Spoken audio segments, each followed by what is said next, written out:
바울이 이같이 말하자 베스도가 바울의 변호를 가로막으며 소리쳤습니다. 바울아, 내가 미쳤구나. 내 많은 학식이 너를 미치게 했구나.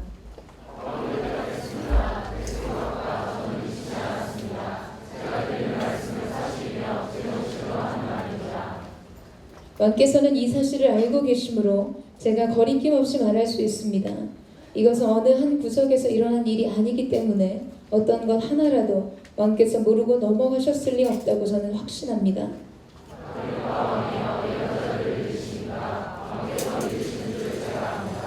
그러자 아그리빠가 바울에게 말했습니다. 내가 이 짧은 시간에 나를 그리스도의 사람으로 만들 수 있다고 생각하느냐?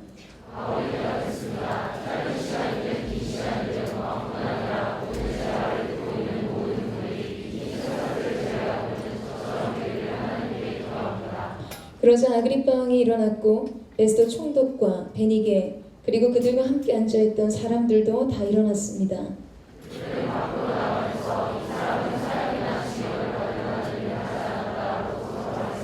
우리 함께 읽겠습니다.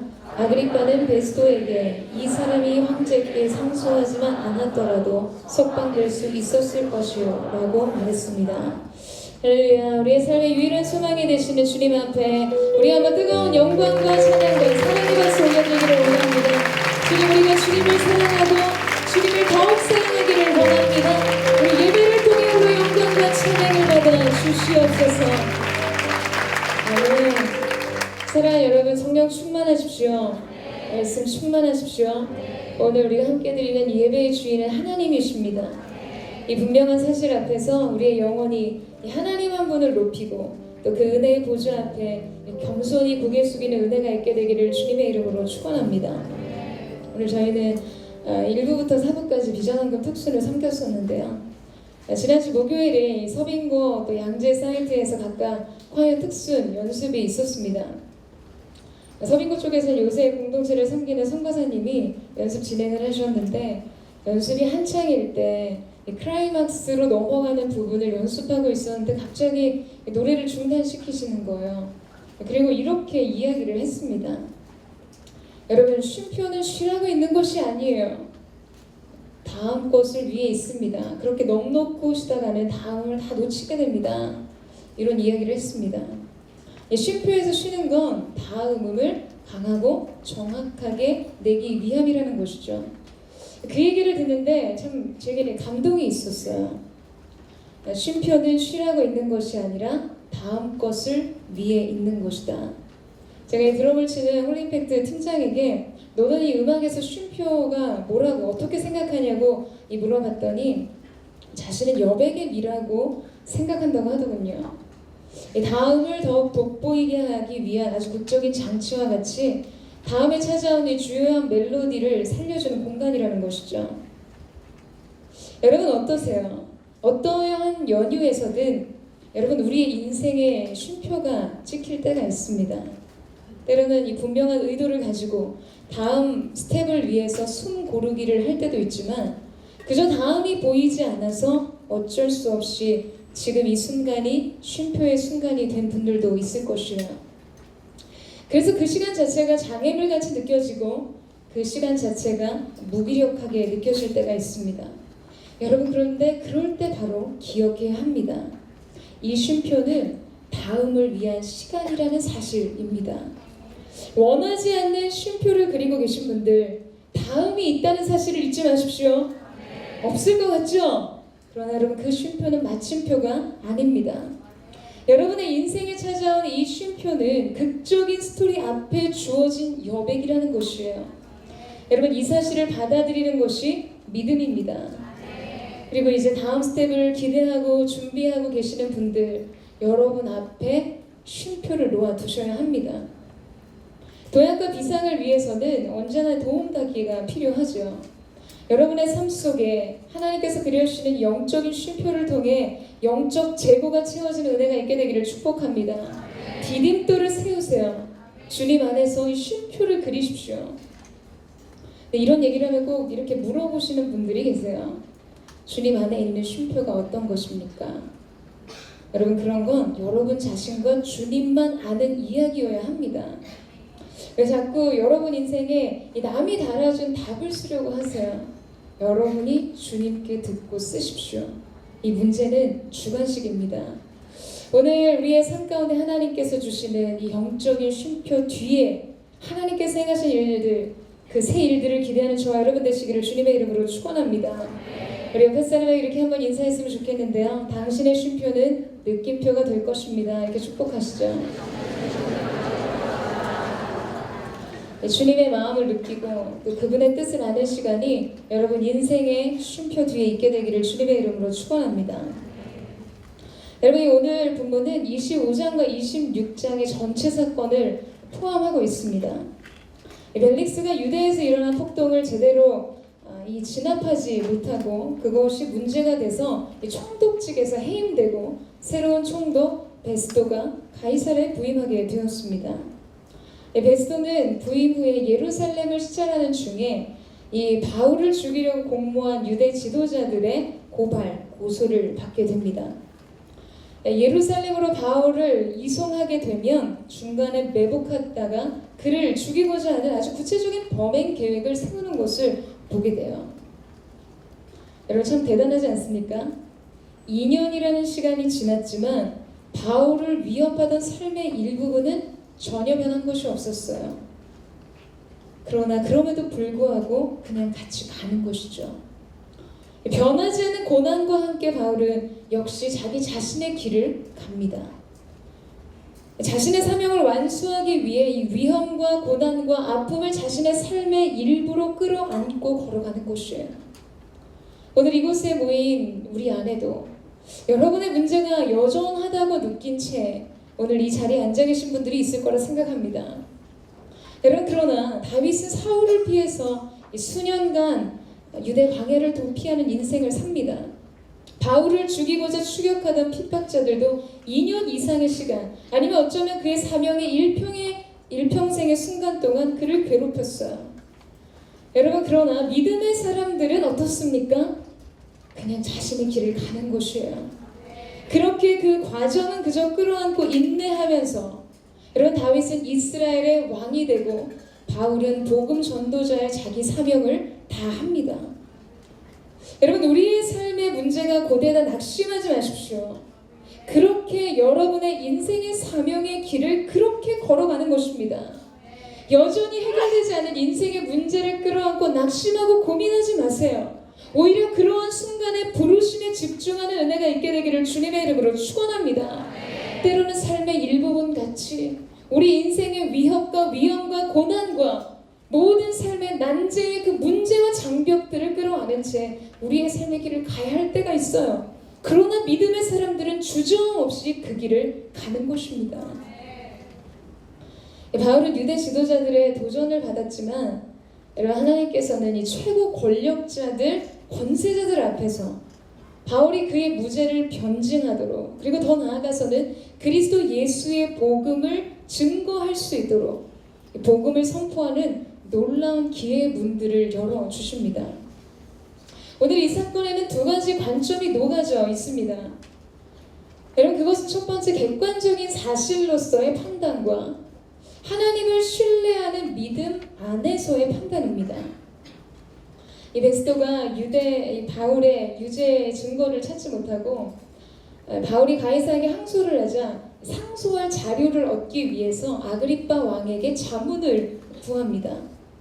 오늘 이 본문의 연출 무대가 되는 장면을 한번 찾아보면 25장 23절의 말씀, 이튿날 아그리빠와 버니게가 위험 있게 차려입고 와서 높은 관료들과 그 도시의 지도자들과 함께 재판정으로 들어갔습니다. 베스도의 명령에 바울이 들어갔습니다 라고 기록하죠. 오늘 등장하는 아그리빠 2세는 유대의 마지막 왕이었습니다. 그의 아내 버니게와 함께 아주 위험을 뽐내며 베스도 총독과 높은 고위 관료들과 많은 지도자들, 많은 사람들이 바울 앞에 모여 있었어요. 이 자리는 사실 공적인 재판장의 자리이기보다는 궁중에서 베풀어지는 연회와 같이 비공식적인 하나의 이벤트와 같은 순서였습니다. 그리고 이제 오늘 본문인 26장에서 바울의 변론이 시작됩니다. 우리 2절 말씀을 같이 한번 읽어보도록 하겠습니다. 2절 말씀 시작.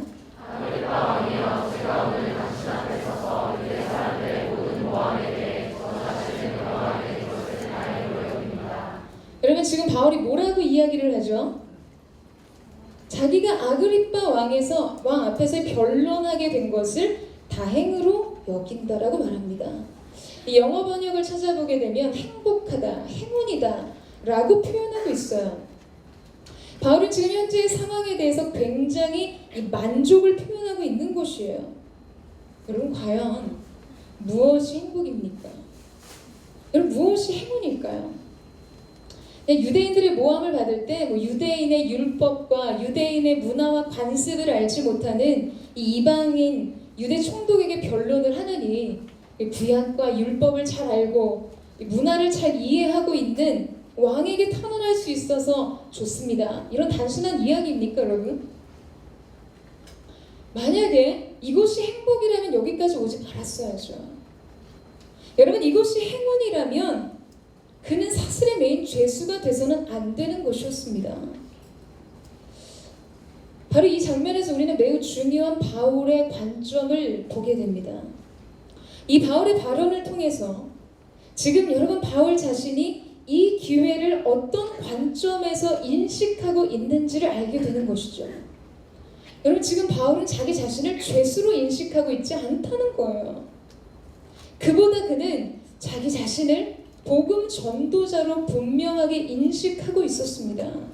그렇기 때문에 지금 그에게 주어진 이 상황이 너무나 럭키한 거예요. 너무나 행운인 거예요. 너무나 행복한 것입니다.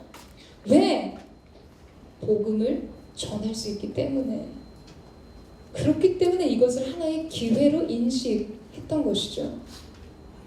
여러분 실제로 그는 자신의 객관적인 상황, 이 바울에게 찾아온 객관적인 현실의 상황을 보게 된다면 사실 이 무죄한 자이지만 2년 동안 방면되지 않은 억울한 죄수 신분으로 매여 있었어요. 그렇기에 바울도 결국 현실의 고난과 자기의 이 한계 속에 매여 있었는가? 그렇지 않다는 것이죠. 여러분 지금 바울은 전혀 다른 차원으로 이 상황을 받아들이고 있었다는 것을 우리는 알게 됩니다. 지금 바울 앞에는 여러분 유대 땅에서 이 이상의 사회적 하이 클래스는 없어요. 유대 지역에서 최고의 권세자들입니다. 최고의 권력자들이에요. 여러분 그들의 말로 유대의 역사가 다르게 기록될 수 있는 실권을 가진 사람들이었다는 것이죠. 이 바울은 복음 전도자라는 투철한 자기 인식 아래서 지금 그에게 주어진 상황을 절호의 기회로 받아들이고 있는 것이에요. 여러분 만약 그가 자기 자신을 죄수의 신분, 죄수로 인식하면서 자기의 목숨과 안전을 지키는 것을 추구하거나 조금 더 안락한 삶을 지향하는 것으로 자신의 삶을 기대하고 있었다면 여러분 이 시간은 그저 초라한 죄수 한 명의 생명이 구제되는 기회 정도, 그 정도 될 수 있었을 것입니다. 그 정도 거기까지였겠죠.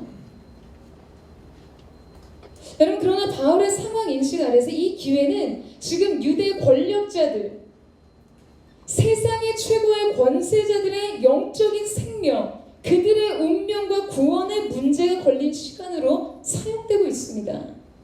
바울은 분명 그 권력자들을 통해서 한 민족의 생명을 품고 있었을 것이에요.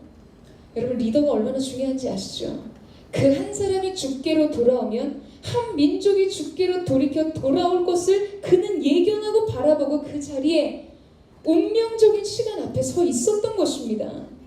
그래서 지금 바울은 그 순간에 사슬의 매인 죄수가 아니라 국가 최고 권력자들, 이 실권자들 앞에서 복음을 증언할 수 있는 발언권을 가진 엄청난 특권을 가진 설교자로 서 있는 것입니다. 저는 여러분이 이 바울의 자기 인식을 본받게 되는 은혜가 있게 되기를 축복합니다. 자기 사명에 대한 온전한 확신이 여러분 안에서 투철하게 살아있게 되기를 주님의 이름으로 축원합니다. 여러분 우리가 우리의 삶을 살아갈 때요, 우리의 삶에서 상황보다 중요한 것이 있다면 그것은 그 상황을 살고 있는 여러분 자신이에요. 여러분이 누구인가에 대한 것입니다. 사랑하는 여러분, 상황이 여러분의 정체성을 결정하지 못하게 하십시오. 여러분의 정체성이 상황을 해석할 수 있는 능력이 되게 하세요. 여러분, 비전이란 이 상황에 따라 나의 정체성이 결정되는 것이 아닙니다. 그렇게 여러분을 뒤흔드는 상황에 따라 흔들릴 수 있는 것이 아니라는 것이에요. 제가 잠시 휴직하고 쉬는 지체에게 그런 말을 했어요. 지금 자기가 그야말로 이 백수의 신분이기 때문에 집에서 눈치 보이고 낮잠 잘 때 죄책감 느끼고 마음 어렵고 힘들다고 하길래 놀아도 철학을 가지고 놀아라 얘기했어요. 이 시간에 끌려가지 말고 그 시간을 주도해라 라고 이야기했습니다. 놀아도 배짱 있게 노는 거예요, 여러분. 그 시간을 통해 내가 얻을 수 있는 게 있다는 것을 보여줘라. 그런 잔소리를 했습니다. 여러분, 배짱이가 기타를 치면서 노래를 불러야 한가롭게. 그런데 그 노래에 기름 부으심이 쫄쫄 흐르는 거예요. 놀아도 그렇게 놀으라는 거예요. 놀 때 여러분 백수의 신분으로 놀지 마십시오. 그 시간이 여러분에게 경험의 가치를 남기고 여러분의 신념과 여러분의 철학을 담은 시간이 되게 하세요. 그래서 그 시간을 주도하십시오. 그 시간이 여러분에게 남기는 열매를 얻으시라는 거예요. 아멘 굉장히 크게 하시는 분들, 주님이 그 다음 스텝을 축복하는 은혜가 있게 되길 주님을 축원합니다. 저는 이전에 예배 사역을 꿈꾸면서 기도했을 때 한 4년 이상 그런 시간 동안 제가 선 단은 이 골방이었어요. 저의 유일한 해죽은 주님이셨습니다. 주님과 독대하면서 예배할 때 제 꿈은 매우 막연하고 모호하고 희미했습니다. 현실적으로 말이죠. 그래서 저는 그 순간에 단 한 번도 저의 삶을 무료하고 무기력하고 할 일 없어서 방구석에서 기타나 치고 책이나 보고 노트나 끄적이는 한량이로 살지 않았어요. 실현 가능성 없어 보이는 공허한 꿈을 꾸는 몽상가로 한 번도 제 자신을 인식한 적이 없었습니다. 잠룡이다. 잠겨있는, 잠자고 있는 용. 용으로 들으셨어요? 여러분, 다윗이 역사의 무대에 나서기 이전에 이 골리앗을 상대하기 위해서 홀로 들판에서 자기 양떼를 사자와 곰의 입에서 구원하고 밤하늘에 해와 달과 밤하늘엔 해가 없네요. 밤하늘의 별을 보면서 예배했던 것처럼 영적인 칼을 가는 시간으로 생각했어요. 저는 그 시간에 저의 인생에서 가장 중요한 것이 하나님 앞에 준비되고 있다고 생각했습니다. 착각이 대단하다라고 생각하실 수 있는데 제 마음이에요. 여러분, 우리가 자기 자신을 인식하는 기준은 내가 무엇을 할 수 있는 사람인가가 결정하는 것이 아니라 하나님께서 나를 통해 어떠한 일을 하실 수 있는가에 대한 믿음으로 결정되는 것입니다. 여러분, 이 사실을 믿으세요? 저는 말씀이 저를 리더로 불러주셨기 때문에 골방에서도 열방을 꿈꾸게 되는 시간들을 보냈어요. 제가 청년 사역하면서 이 주변의 청년들을 보면 안타깝게도 진로의 문제나 결혼의 문제, 뭔가 자신이 꿈꾸고 계획하고 준비하는 일들이 실질적으로 진행이 되거나 이 현실적인 성과를 보이지 않을 때 그 긴 준비 과정 동안 서서히 그 안에서 영적인 빛을 잃어가는 모습을 볼 때가 있습니다. 그런 모습을 볼 때 참 마음이 아파요. 우리는 현실적인 성과, 현실에서의 열매, 상황의 고를 얻지 못하면 때로 자신감을 쉽게 잃어버립니다. 좌절합니다. 목적이 흐려져요. 희미해집니다. 방향성이 흔들리게 되죠. 여러분, 왜 그래야 될까요? 여러분, 그 시간은 그저 우리의 인생 속에 하나님이 새 일을 창조하시기 위한 준비되어지고 있는 것들이에요. 여러분, 그러한 시간을 통해 여러분의 인생이 흔들리지 않게 되기를 주님의 이름으로 축원합니다. 제가 예전에 제에게서 죄송하지만 그렇게 혼자 예배하면서 칼을 간다고 생각했던 그 시절에 사역의 기회들이 주어진 적이 있었습니다. 당시 그야말로 예배 사역의 현장에서 굉장히 관록이 있고 아주 성공적으로 사역하고 계시는 분들의 콜링을 받을 때가 있었어요. 당장 지금 무언가를 해보자고 요청하시거나 좋은 음반 회사에서 먼저 요청이 있을 때도 있었습니다. 뭔가 시작할 때가 아니어서 아무것도 없을 때였어요. 그냥 하루에도 몇 시간 벽면 수행하듯이 벽 보고 찬양할 때였습니다. 제가 집에서 기타 치면서 혼자 예배하고 찬양하면 기도하다가 눈물을 주시면 울기도 하고 부르짖어 기도하기도 하고 때로는 부복하고 엎드려서 그냥 그렇게 누워있을 때도 있었어요. 그러면 방문을 여시고 어머니나 동생이 들어와서 혀를 차면서 그랬다. 쟤 또 시작이구나. 함께 예배할 사람이 없어서 그렇게 살아있는 것이라고는 하나님을 향한 제 생생한 비전 하나가 전부일 때가 있었습니다.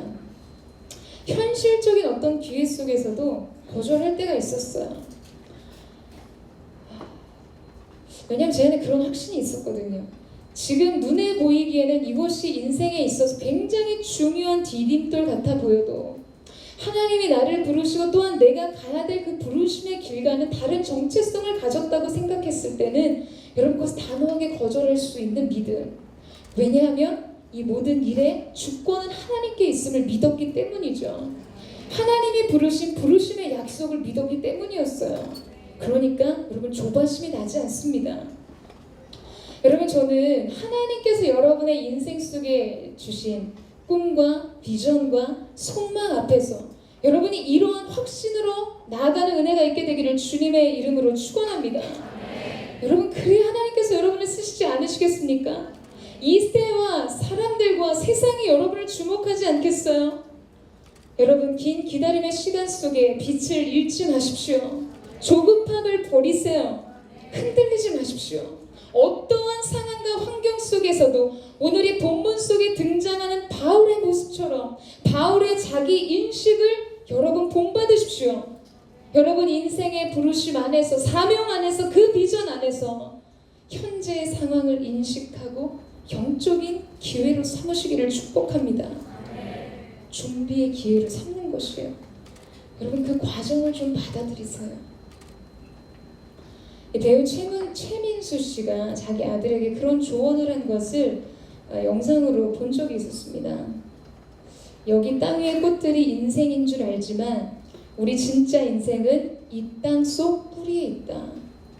멋있어 보이는 건 다 하고 싶지만 이런 것들이 만들어지는 과정은 땅 밑에 있다. 굉장히 중요한 이야기를 해주더라고요. 여러분 지금 여러분의 삶에 꽃이 피지 않습니까? 열매가 맺지 않으세요? 그럼 그냥 여러분 지금 그 땅 밑에 시간을 사시고 계신 곳이에요. 그 시간의 과정을 지켜 하나님께서 여러분의 인생에 꽃을 피우고 열매를 맺게 하실 때가 있습니다. 오늘 여러분의 자기 정체성 안에서 상황을 해석하는 믿음의 능력이 있게 되기를 주님의 이름으로 축원합니다. 여러분 우리 중에 누구도 오늘 이 본문 속에 바울을 재판받는 죄수의 모습으로 보고 있지 않아요. 하나님의 섭리에 휩싸여서 세상의 최고 권력자들과 권세자들 앞에서도 담대한 복음의 증거자, 복음의 전도자, 탁월한 설교자로 그를 보게 합니다. 여러분 이러한 모습이 여러분의 삶의 현장 속에 세워지게 되기를 주님의 이름으로 축원합니다. 여러분의 품은 그 중심의 생각, 여러분의 인생을 향한 여러분의 거룩한 뜻을 통해 여러분의 삶을 해석하십시오. 세상과 사람들이 그렇게 여러분의 삶을 해석할 수 있게 되기를 축복합니다. 놀라운 은혜가 있게 되기를 주님의 이름으로 축원합니다. 옆에 사람에게 이렇게 한번 축복하시겠어요? 당신의 정체성으로 상황을 바라보십시오. 이 정체성이 상황에 대한 판단을 뒤바뀌게 하는 능력이 될 줄로 믿습니다.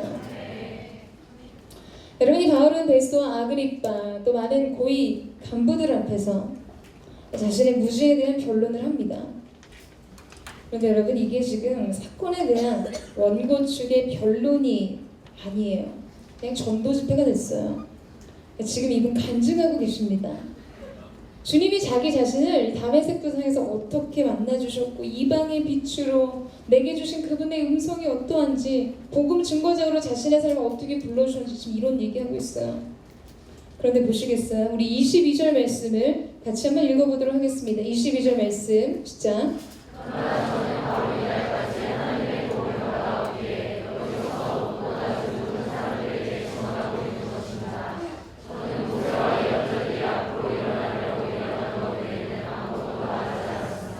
바울은 지금 이렇게 이야기합니다. 하나님의 도우심으로, 하나님의 은혜로 내가 지금 여기 서서 복음을 전하고 있습니다. 여러분, 사실상 바울의 인생에 찾아왔던 수많은 시련과 고난을 도우심과 은혜로 해석하기란 쉬운 일이 아닙니다. 그러나 지금 그가 하나의 목적 아래서 그 모든 환난을 은혜로 해석할 수 있었어요. 복음 전도자의 부르심 아래서 말이죠. 여러분, 만약 바울이 안락한 삶을 꿈꾸거나 사람들에게 받는 인정과 성과, 이 인생의 쾌락과 행복을 쫓아 사는 인생이었다면 그가 받은 고난은 은혜가 아니었을 것입니다. 그는 그저 자신의 생애가 주님의 복음을 위해 쓰임받을 수 있다는 사실을 은혜로 받아들였어요. 그것만으로 이제껏 그가 감내했던 수많은 고난의 무게는 아무것도 아닌 것이 되었던 것이죠. 내가 지금 주님을 위해 할 수 있는 것이 있도록 그 자리에 세우신 것을 하나님의 도우심이라 여겼습니다. 내가 주님께로부터 받은 삶의 혜택이 아닌 내가 그분께 드릴 수 있는 헌신을 은혜, 도우심이라고 부른 것입니다. 우리가 대부분 하나님의 은혜라 도우심이라고 이야기하는 것들은 질병에서 치유가 되거나 기도의 제목들이 응답되거나 진로의 문들이 열려지거나 많은 소원을 담은 기도의 제목들이 응답되는 것들로 여기지만, 위험한 상황으로부터 보호를 받는 것은 하나님의 은혜와 도우심으로 여기지만, 지금 바울은 전혀 다른 관점으로 자신의 인생 속에 펼쳐진 하나님의 은혜와 도움의 손길을 보고 있었다는 것이에요. 정말 멋있습니다. 정말 멋있는 인생을 살았어요. 받을 은혜를 계수하는 사람이 아닌 드릴 수 있는 영광을 헤아려 보는 사람. 여러분, 그의 인생은 너무나 분명한 초점을 가지고 있었습니다. 그리스도의 명성, 그분의 명예, 그분의 영광, 그분의 나라. 여러분, 그 가치에 사로잡힌 사람이었어요. 그에게 주님은 자기 생의 모든 것을 전부를 바쳐서 빛낸 이름이었습니다. 여러분, 그런데 우리에게 주님은 내 인생을 비춰줄 투명 조명이 같을 때가 있어요. 그분이 빛나시는 것이 아니라 그분을 통해 내 삶이 빛나기를 꿈꿉니다. 요새 제가 MC단과 리더십에게 자주 하는 이야기가 있습니다. 그것은 쓰임받는 기쁨이에요. 여러분, 하나님 앞에서 쓰임받는데 기쁘지 않아요. 너무 지치고 공고하고 짜증납니다. 왜 그런 줄 아세요? 여러분, 왜 그런 줄 아세요? 아니, 답을 안 하시면 몰라요. 왜 그런지 아세요? 교만해서 그렇습니다. 교만해서 그래요. 너무 바쁘고 힘들어서 그래요. 아닐걸요? 여러분, 그 와중에 오바마한테서 개인 콜이 왔어요. 백악관에서 지금 당신의 역할이 굉장히 필요하다. 도움을 요청한다. 피곤하시겠어요? 짜증나시겠습니까? 일을 악물고 어쩔 수 없이 그 일을 하시겠어요? 그렇지 않죠. 영광이겠죠. 여러분, 본질적으로 쓰임받는 기쁨이 없는 것은 교만 때문입니다. 겸손을 잃어버렸기 때문이에요. 나를 쓰시는 그분의 크신 사랑과 은혜에 대한 겸허한 감사를 잃어버렸기 때문입니다. 사랑하는 여러분, 우리 인생 최대의 은혜는 예수께 쓰임받는 것입니다. 이 사실을 믿으십니까? 그분을 위해 할 수 있는 것이 있는 삶이 우리 안에 은혜라는 것이에요. 여러분이 믿음의 고백이 여러분의 삶 가운데 있게 되기를 주님의 이름으로 축원합니다. 바로 이것을 인생의 은혜로 삼는 삶. 여러분, 하나님의 도우심을 구하세요. 다른 것이 아닌 여러분의 인생이 그분의 영광의 도구가 되는 도우심. 그 놀라운 은혜와 도우심이 저 여러분의 삶 가운데 있게 되기를 주님의 이름으로 축원합니다. 바울의 간증이 깊어질 때 베스도가 바울을 향해 소리치죠. 바울아, 네가 미쳤구나. 너의 많은 학식이 너를 미치게 했구나. 여러분 지금 베스도는 행정가이자 현실 정치가였습니다. 그런 베스도에게 있어서 바울이 하는 소리는 미친 소리였어요. 말의 논리나 학식의 양으로 따지자면 배움이 짧아 보이지 않는데 무언가에 홀린 사람처럼 보이는 것이죠. 사실입니다. 그는 홀려 있었어요. 예수의 영에 사로잡힌 사람이었습니다. 그런데 이 총독 베스도의 말에 여러분 바울의 대응을 보세요. 우리 25절 말씀을 같이 한번 읽어보겠습니다. 25절 말씀 시작. 바울이 대답했습니다. 베스도가 저는 믿지 않았습니다. 제가 드린 말씀은 사실이며 제정신으로 하는 말입니다. 그럼 지금 야 너 미쳤어? 라고 말한 베스도에게 바울이 나 안 미쳤거든? 사실 그대로 말했거든? 맞는 말이거든? 이렇게 얘기한 거예요. 여러분 지금 베스도는 유대의 총독, 바울은 죄수의 신분이었습니다. 사슬의 메인 죄수였어요.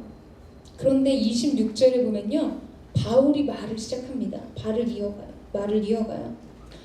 베스도가 이 바울의 반응에 대응을 못한 것이죠. 여러분 강력한 확신이 세상을 제압하는 능력입니다. 오직 의인은 믿음으로 말미암아 살리라. 세상을 이기는 믿음, 여러분 그것으로 인생을 사는 것이에요.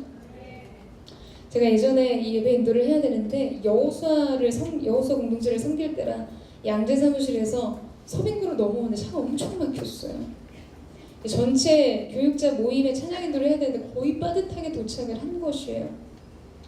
이제 OMC 전이었기 때문에 교회 주차장도 뭐 만차고 동작대교, 신동아 뒤편이 다 꽉 차 있었어요.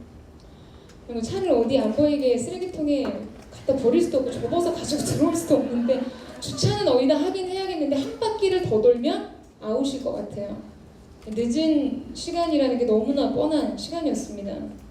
애가 타서 보니까 골프장에 자리가 좀 있는 곳이에요. 근데 여러분 그분 거기를 주차 관리하시는 아저씨가 이 역정 레벨이 굉장히 높으신 분이셨거든요. 참새 쫓는 허수아비처럼 이미 중간에 서서 모든 레이더 관측하듯이 살피고 계시는 거예요. 근데 뭐 어차피 지금 상황에서 밑줄 본전이다라고 생각하고 일단 들어갔어요. 기도하는 마음으로 차를 대는데 사이드 미러로 딱 보니까 이미 아저씨가 벌써 아시고 제 차를 향해 걸어오시는 거예요. 근데 이 아저씨 고정 멘트가 있으시거든요. 어디 오셨어요? 이렇게 물어보시면 오늘리에 이 보험이 입에 붙기도 전에 네 빨리 나가세요. 막 손사래를 치시면서 화를 내시는 분이셨어요. 이 아저씨 멘트인데 어떻게 해야 될까? 오신다. 주님 저 지금 늦었어요. 입에서 막 자동으로 막 방언이 나오는데 갑자기 탁 하고 떠오르는 곳이 있는 거예요. 트렁크에 기타가 있는데 그 기타 가방이 골프 가방이랑 얼핏 보면 비슷해 보이거든요. 내가 이 가방을 메고 정면 돌파 당당히 걸어가리라. 그래서 굉장히 여유 있는 표정과 당당한 몸가짐으로 차에서 내려서 트렁크에서 기타 가방을 꺼냈어요.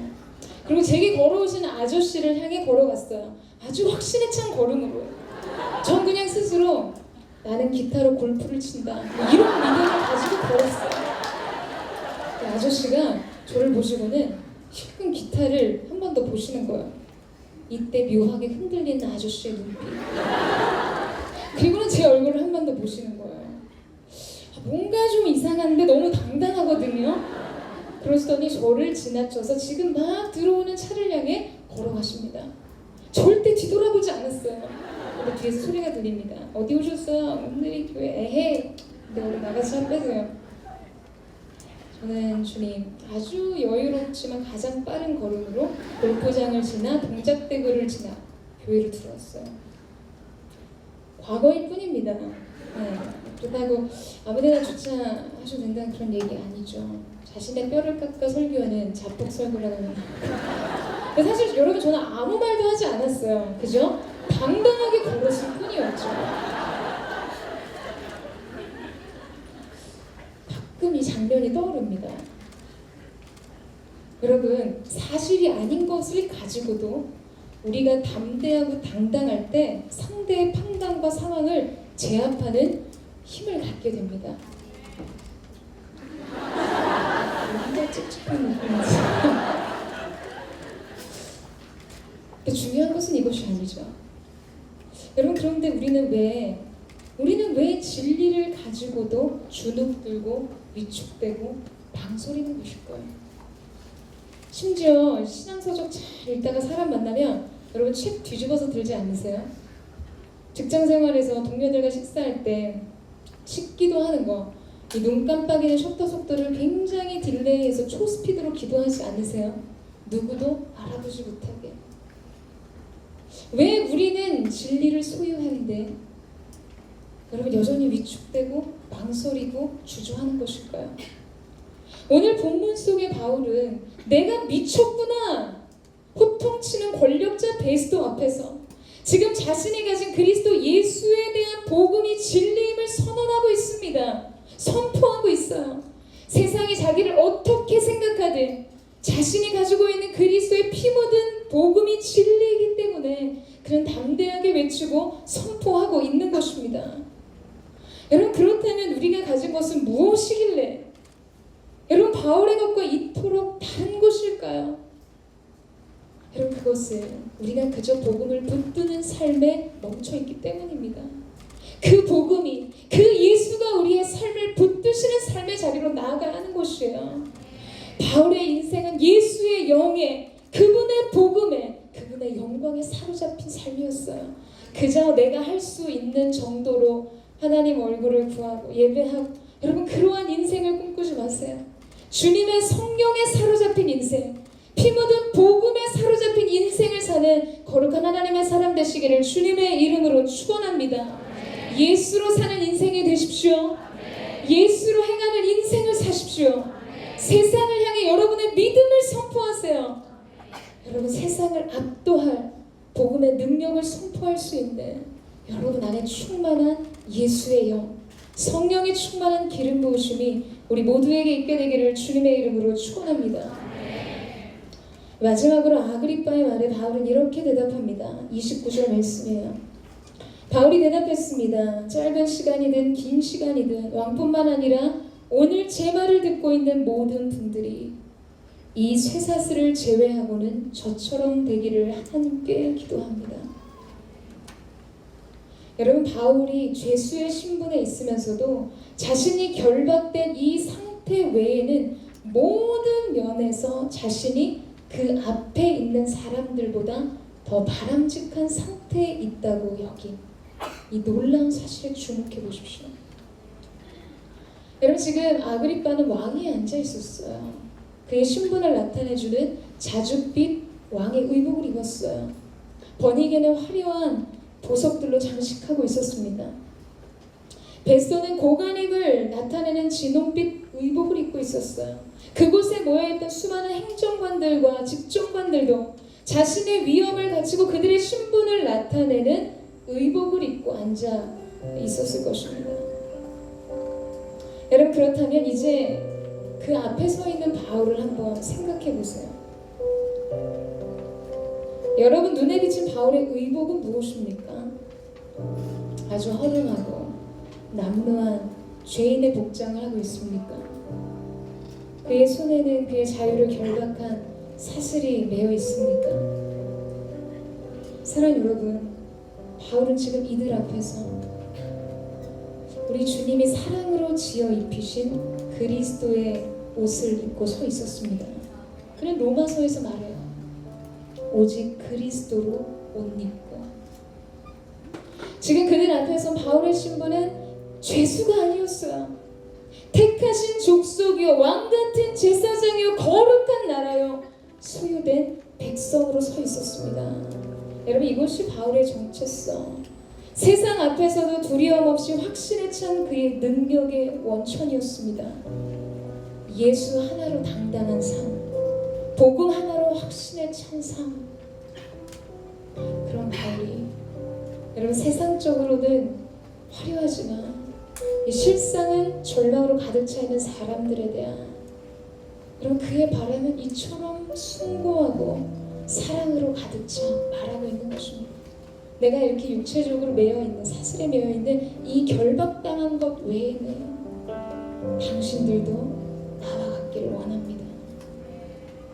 그가 가진 것이 무엇이었길래 세상의 최고 권력자들 앞에서 비교할 수 없는 가치로 자기 자신 삶에 주신 예수 그리스도를 보고 있는 것이에요.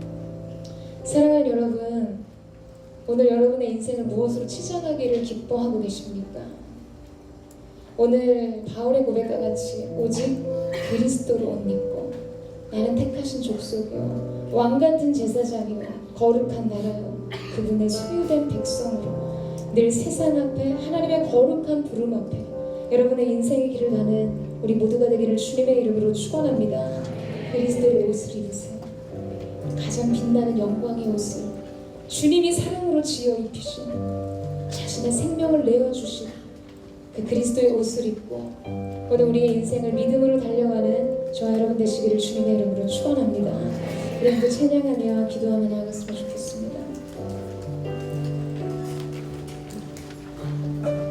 사랑하는 주님, 우리가 하나님의 아름다운 임재 앞에서 사랑으로 지어 입히신 그리스도로 옷 입고 우리가 주님을 노래합니다. 주님께서 나를 부르셨고 주님의 소유로 삼아주셨습니다. 이제 우리가 그 사랑의 품에서 주님이 우리를 통해 하실 그 놀라운 일들을 소망하며 나아갑니다. 주님 찾아와 주시고 우리와 함께하여 주옵소서.